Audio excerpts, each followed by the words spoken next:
Salut tout le monde, c'est Tiara et bienvenue sur La Positive. J'espère que vous allez tous bien. Avec Julia, on voulait commencer cet épisode par vous remercier pour votre présence, vos retours, votre bienveillance et vos partages. Alors un grand merci. Aujourd'hui, on va discuter de quelque chose qui concerne tout le monde. Quelque chose de naturel, quelque chose de cool et qui fait du bien, le sexe.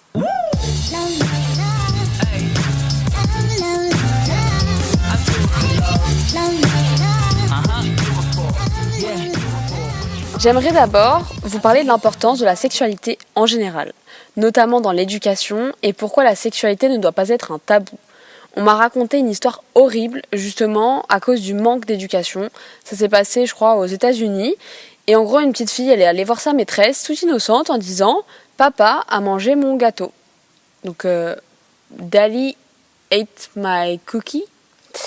Et la maîtresse lui a répondu que les gentilles filles devaient partager. Good girls have to share.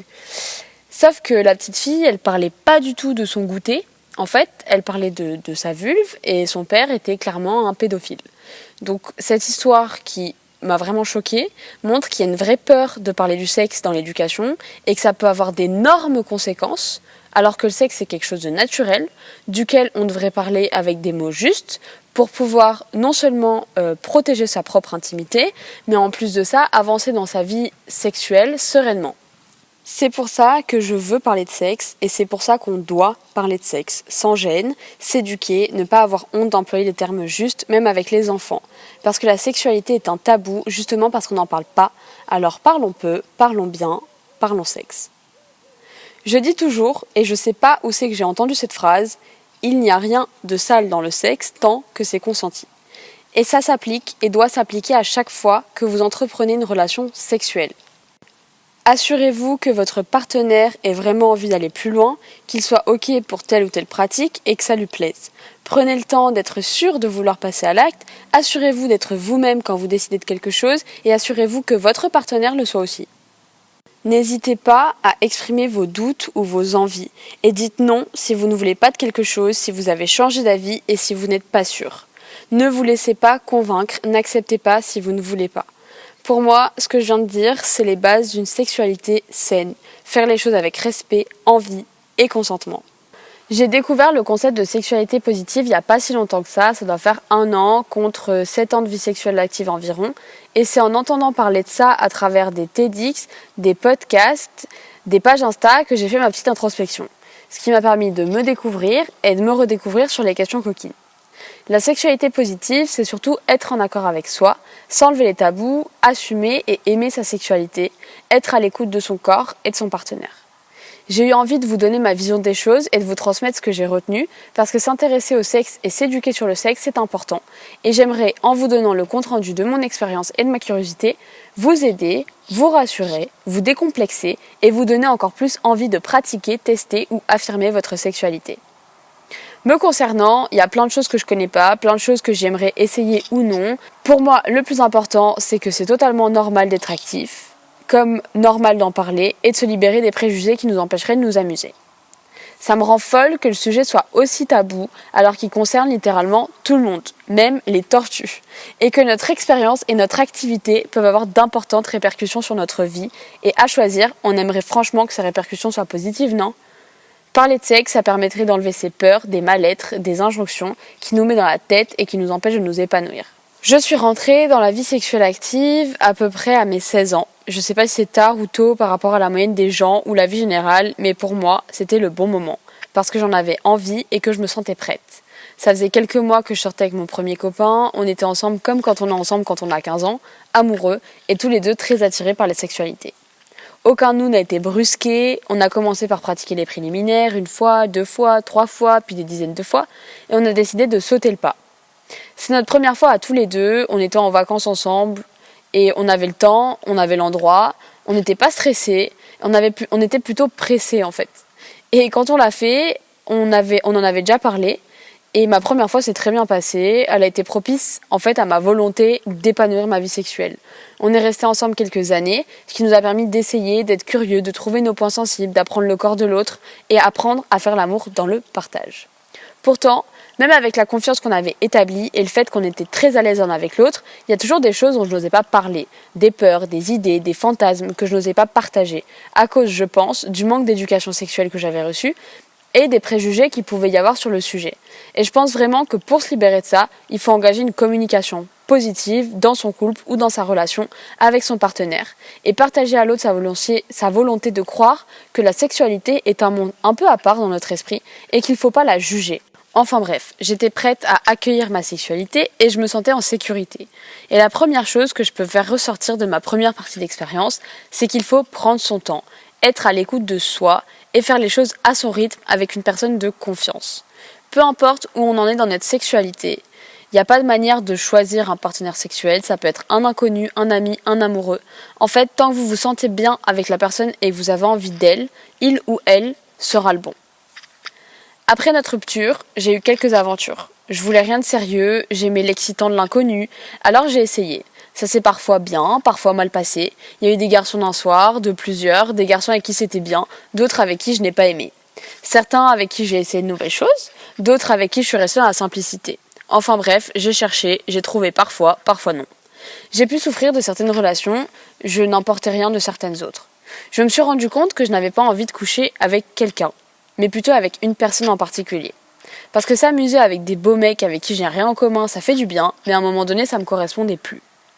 J'ai eu envie de trouver une connexion, d'être avec quelqu'un qui m'apporte plus que du sexe, quelqu'un qui aurait intérêt à prendre soin de moi, à être à l'écoute et à vouloir me faire plaisir. J'ai envie de quelque chose de naturel et qui mènera à une relation ou pas, mais qui m'aura comblé au moment où je l'ai vécu. Alors, j'ai décidé d'entrer dans une période de semi-abstinence. Enfin, pour être honnête, cette abstinence, elle était semi-volontaire aussi. Elle a duré un peu moins d'un an, elle a commencé inconsciemment parce que j'avais plus envie d'aller vers les garçons, j'avais plus envie de rencontrer quelqu'un, et mes émotions au niveau sentimental ressemblaient au vide, mon appétit sexuel, il était plutôt dépendant de mes hormones, et j'ai pas trouvé quelqu'un sur qui jeter mon dévolu. Puis les mois sont passés, j'ai eu des occasions, je les ai pas saisies. J'ai essayé de comprendre pourquoi j'étais constamment fermée à tous les garçons que je rencontrais et qui étaient quand même très mignons, avec qui j'aurais pu passer des bons moments. Et la conclusion a été très simple. J'avais besoin de temps pour moi, pour me trouver. Cette période s'est terminée, non pas quand j'avais oui ou non franchi le pas, mais quand j'avais décidé que j'étais prête à m'impliquer de nouveau dans quelque chose et que je savais ce que je voulais vraiment et ce qui me plairait dans les relations amoureuses et sexuelles. Ce que je fais ressortir de cette période de ma vie, c'est qu'il faut établir ce qu'on veut, ce qu'on attend, et qu'on sache ce qui nous plaît et ce qui nous plaît pas. Parce que je pense que ça a vraiment un impact sur la relation qu'on entretient avec notre plaisir.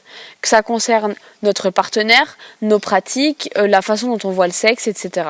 Ce qui m'a permis aussi de m'ouvrir à la sexualité et de me trouver un petit peu, c'est de faire mes recherches, de poser des questions à mes potes, d'en parler avec les partenaires que je rencontrais, de lire des livres, d'écouter des podcasts comme Coucou le cul par exemple que j'ai découvert quand j'ai commencé à écouter les podcasts.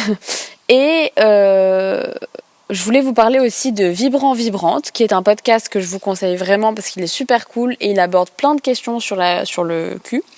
Et il permet de voir le sexe d'une façon complètement différente de d'habitude. Et pour ma part, grâce à ce podcast, j'ai appris des choses sur la sexualité en général et sur la mienne. Par exemple, je me suis rendu compte que j'aime fantasmer. Pourtant, c'est quelque chose que je savais pas. En fait, je savais pas que ça s'appelait comme ça. J'avais un imaginaire qui était très développé et j'avais juste l'impression d'être une obsédée jusqu'à ce que j'écoute leur épisode sur le fantasme. Et ils disaient que le fantasme, ça pouvait être toutes sortes de pensées et qui commençaient dès qu'on mettait en scène une situation engageant une personne ou une situation d'ordre sexuel. Et depuis, je suis beaucoup plus à l'écoute de mes fantasmes et je me suis rendu compte, par exemple, que j'étais très sensible aux fantasmes romantiques. Vous savez, ces scènes de films, de romans, moi j'aimerais bien être dedans. Et aussi, je me suis rendu compte que je n'avais pas quelques fantasmes comme faire l'amour à un policier ou à un mec déguisé en policier, pour être cliché, mais qu'en fait je pouvais fantasmer toute la journée et qu'on peut fantasmer toute la journée en ayant des idées sur un endroit, un moment, une situation, et c'est encore plus excitant d'être à l'écoute de ces fantasmes. Enfin bref, pour ma part, ça m'a vraiment fait du bien, et grâce à mon intérêt pour le sujet, j'ai décidé d'écouter mon imaginaire, un petit peu comme un préliminaire qui mettrait en bouche mes potentielles prochaines expériences. C'est pour ça que je pense que la sexualité positive, c'est aussi chercher un peu plus loin dans sa sexualité et se découvrir aussi au niveau mental que physique.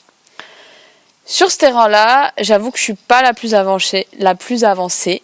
J'ai encore du mal à me découvrir en profondeur. J'aime me caresser, toucher mon corps. J'aime trouver des endroits qui me font frissonner un peu plus que d'autres. Mais je suis pas, par exemple, une grande adepte de la masturbation. Alors qu'on m'en a bien vanté les mérites. J'ai entendu parler d'un livre, Jouissance Club, qui est un livre adressé à tous et dédié au plaisir, qui est un de mes futurs achats, ça c'est sûr. Et l'auteur explique pas mal de choses sur la sexualité avec ses partenaires, mais aussi en solo. Parce qu'elle dit que si tu ne peux pas te satisfaire seul, tu ne te satisferas jamais avec ton partenaire. Elle encourage à découvrir son corps, découvrir des zones sensibles et celles qui le sont moins. Parce que nous sommes tous différents et que nous avons notre propre sensibilité. J'ai pas lu le livre, mais par contre, c'est ce genre de discours qui m'a permis de commencer à m'approprier mon propre corps et qui m'a fait commencer à me découvrir par moi-même. Parce que j'avais jamais pratiqué le sexe en solo et que c'est quand même pas mal de savoir qu'est-ce qui nous fait du bien, quels endroits on préfère, la pression par exemple. Enfin bref, ce qui peut nous faire plaisir à nous, et surtout quand on est une fille et que la masturbation n'est pas un sujet duquel on nous parle quand on est petite, je pense que ça peut être important de se réinformer pour se découvrir maintenant parce qu'il n'y a pas d'âge pour s'ouvrir à la sexualité. Enfin bref, dans ce livre, l'auteur libère les différents tabous et stéréotypes. Elle explique des schémas sur notre corps et la façon de nous y prendre pour nous engager à prendre du plaisir. Et ça, c'est vraiment cool. Si vous l'avez déjà lu, je vous invite à nous faire un retour sur ce que vous nous avez pensé et ce qui vous a apporté. On partagera votre témoignage dans notre story. Sur Instagram, @lapositive, LAPAUS_itive. Ce que j'ai beaucoup entendu aussi sur le sujet de la sexualité positive, c'est de se détacher du porno.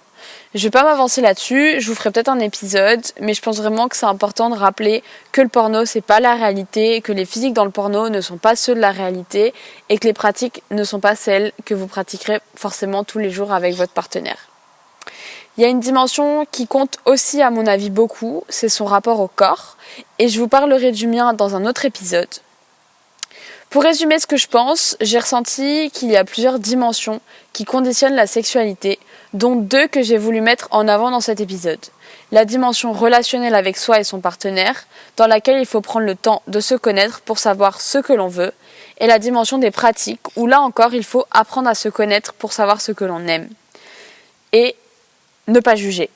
Je vous le répète tout le temps, dans chaque épisode, à chaque fois qu'il y a quelque chose à dire, je répète qu'il ne faut pas juger, mais parce que pour moi, c'est vraiment la base pour s'épanouir en général. Donc, on le répète encore une fois, le sexe, on ne juge pas. C'est pour ça que le premier pas dans la sexualité positive et dans tout ce qui nous permet de progresser en général, c'est la connaissance de soi. Je vous conseille de chercher ce qui constituerait une vie sexuelle épanouie pour vous. Qu'est-ce qui vous fait de l'effet? Quel genre de relation vous recherchez? Libérez-vous aussi de vos préjugés et laissez parler vos fantasmes. Vous pourriez très bien devenir accro au tantrisme ou au BDSM après avoir oublié que ces pratiques pouvaient être jugées par certains. Dans le sexe, il ne faut pas se fermer de porte, tout en avançant vers ce qui nous correspond et en allant au rythme dont on a besoin pour se sentir en confiance et prendre du plaisir. Si cet épisode vous plaît et que vous avez des questions plus précises à poser ou vous avez encore certains points sur lesquels vous voudriez que je donne mon avis, on pourrait faire un épisode Q&A, Question and Answer, pour approfondir le sujet et pourquoi pas même lancer un petit hors-série.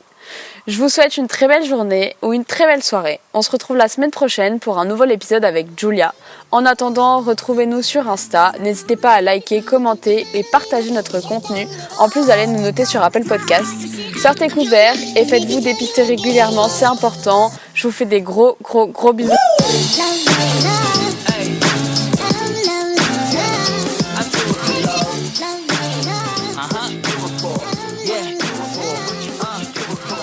Do it for the love, yes I do. So you don't care about the money, well yes it's true. And I'm so blessed to be fulfilling my destiny.